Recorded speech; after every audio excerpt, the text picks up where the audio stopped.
Todos sabemos lo importante que es Internet, pero hay una pregunta que rara vez nos hacemos. ¿Cómo se controla este medio? Suele creerse que Internet es completamente libre, pero eso no es del todo cierto.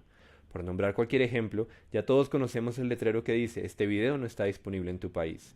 Si nadie controla Internet, ¿cómo es posible que pase eso? Antes de hacerle frente a estas preguntas, hay que responder otra primero. ¿Qué es exactamente Internet? Le decimos la nube, hablamos de subir o bajar información, y la verdad es que estas metáforas no son muy adecuadas. Si algo es Internet, es una red de redes, pero eso tampoco aclara confusiones. Pensemos, más bien, que estamos hablando de tres cosas distintas, tres capas cuando hablamos de Internet. La primera capa recoge la infraestructura, cables, enormes cables interoceánicos que sirven para transmitir información. A eso hay que sumar los famosos servidores, o sea, computadores que almacenan muchísima información. Son los servidores los que están conectados a Internet, o mejor dicho, entre sí, porque Internet es esa conexión. No es mentira que nosotros también estamos conectados, pero sería más preciso decir que tenemos acceso a esa red, porque hay compañías, típicamente de telecomunicaciones, cuyo servicio es permitir que hagamos uso de sus conexiones a Internet. La segunda capa está hecha de protocolos de comunicación. Esos cables y esos computadores no servirían de nada si no hubiera reglas para transmitir información entre todos los puntos de la red. Rara vez se habla de algo así como la invención de Internet, porque no fue propiamente una tecnología nueva, como si lo fueron la televisión y la radio. Ya teníamos computadores y cables de teléfono sin que tuviéramos Internet. Lo que nos faltaba era definir las reglas para establecer comunicación. A eso nos referimos cuando hablamos de protocolos. Quizás el más famoso es el protocolo de Internet, que sirve para distinguir el origen y el destino de un paquete de información, de ahí que haya direcciones IP. Finalmente, la tercera capa es la que todos conocemos, la información como tal. Como los servidores que contienen toda esa información están conectados, cualquier persona puede decir, en un sentido tal vez no literal, pero sí muy práctico, que por ejemplo este mismo video está en Internet. La red de redes ha crecido y sigue creciendo a una velocidad asombrosa gracias a la participación voluntaria de múltiples actores. Eso incluye gobiernos, pero también empresas privadas, comunidades académicas y tecnológicas, además de la sociedad civil. La arquitectura de Internet, descentralizada y abierta por diseño, dio lugar a un modelo de colaboración que funciona sobre la base del beneficio mutuo. Los actores simplemente decidieron participar.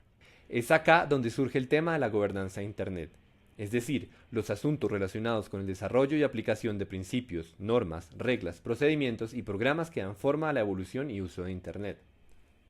Para los curiosos, se usa el término gobernanza y no gobierno porque gobierno connota un modelo centralizado y en Internet se da todo lo contrario.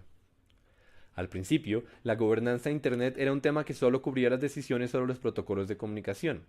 Pero como las capas están íntimamente relacionadas, hoy se usa una definición más amplia que incluye una lista de temas controversiales, dentro de los cuales se destacan cuestiones como la seguridad de gobiernos, instituciones e individuos, la privacidad, la libre expresión, los derechos de autor, los derechos humanos, el uso de marcas registradas y las interacciones comerciales. Es decir, no poca cosa.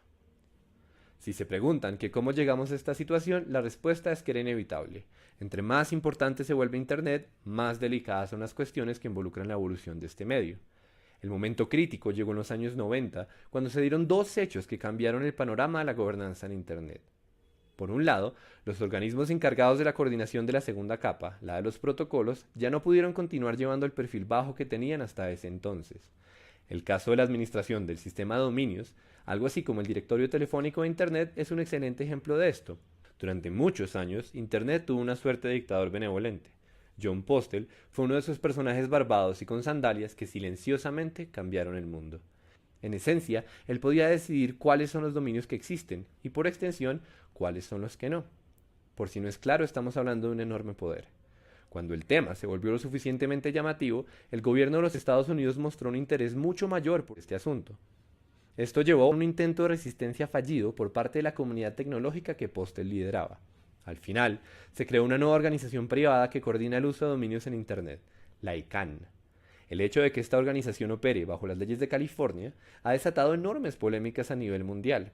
Los demás gobiernos han dicho en repetidas ocasiones que la ONU debería ser la encargada de supervisar las decisiones de la ICANN, pero Estados Unidos no está de acuerdo, paradójicamente, porque argumenta que subyugar los principios de Internet a los principios de los gobiernos atenta contra el modelo abierto que ha funcionado hasta ahora. La cuestión es particularmente polémica porque el propio gobierno de los Estados Unidos ha alterado decisiones tomadas por la ICANN. El otro gran hecho que modificó el panorama de la gobernanza de Internet fue la implementación de nuevos protocolos que permiten ubicar a los usuarios. La geografía no es necesaria cuando se trata de enviar paquetes de información, pero sí es un criterio muy útil para decidir cuáles son los paquetes que se quieren enviar. La motivación principal para integrar estas herramientas no fue el control de Internet, sino el potencial comercial que se puede explotar al hacer distinciones geográficas. Cuenta la leyenda que alguien de Yahoo, de visita en Francia, vio una página web con publicidad para la venta de flores en Nueva York y se dio cuenta de que era ridículo no hacer nada al respecto. ¿Cómo funcionan los sistemas que ubican a los usuarios? Pues bien, sabemos en dónde están los servidores, básicamente porque ocupan grandes edificios, pero no dónde están los usuarios. Lo que el sistema hace, entonces, es tomar nota automáticamente de todos los servidores que pasan un paquete de información cuando éste se mueve por la red. Cruzando referencias de bases de datos, se puede inferir la ubicación del usuario. Las repercusiones de este cambio fueron enormes. En términos generales, desde ese momento se abrió la posibilidad de que cada gobierno controle lo que pasa dentro de su territorio sin que el resto del mundo se vea afectado, al menos en teoría. La estrategia para lograr que se altere la información geográficamente es simple. Cuando los gobiernos tienen jurisdicción sobre lo que circula en Internet, enfocan sus esfuerzos en los diferentes intermediarios que hacen posible el movimiento de esa información. Así, por ejemplo, alguien puede abrir un casino o un negocio de pornografía infantil y ubicar los servidores en el rincón del mundo que mejor le convenga. Pero las compañías de tarjetas de crédito tienen que atenerse a la jurisdicción de los países en los que se encuentran y no pueden ofrecer sus servicios de pago si se les exige lo contrario. Lo mismo pasa con cualquier tipo de empresa privada que haga las veces de intermediario. Hace algunos años, Google tuvo que sacar de sus resultados en Estados Unidos a una página web danesa que publicó los textos secretos de la cienciología. Los cienciólogos no querían que esa información se conociera y estratégicamente apelaron a los derechos de autor para lograr que fuera censurada. No se puede controlar Internet como tal, pero el principio de soberanía le da el poder a los gobiernos sobre los intermediarios y estos, a su vez, tienen poder sobre lo que pasa en la red.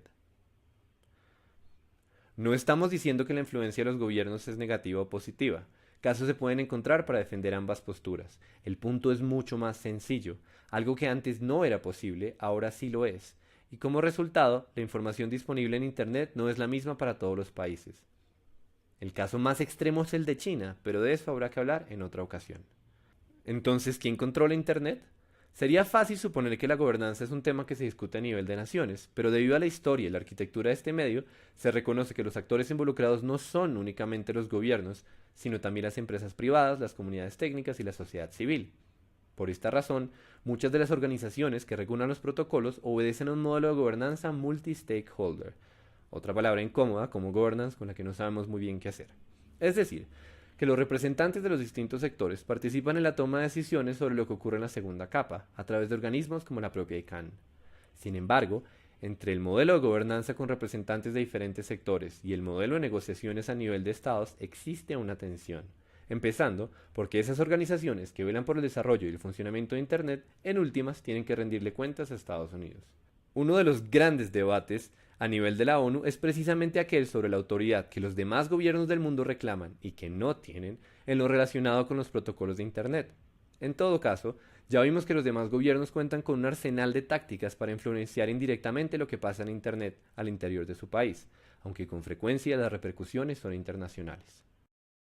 Finalmente, como iniciativa para lidiar con todas estas tensiones, desde 2005 existe el Foro para la Gobernanza de Internet, en el que nosotros, como sociedad civil, tenemos la posibilidad de participar en igualdad de condiciones junto con el sector privado, los técnicos y los representantes gubernamentales. El foro fue impulsado por la ONU, ocurre cada año en una nueva ciudad del mundo y allí se discute sobre todos los temas enunciados hasta ahora. Pese a que el foro no tiene poder de decisión, es un espacio de diálogo que legitima el modelo multi-stakeholder y allí se da la posibilidad de un encuentro libre entre todos los actores. ¿Acaso por el hecho de que no se toman decisiones, se trata del escenario donde se llevan a cabo los debates más interesantes sobre este tema?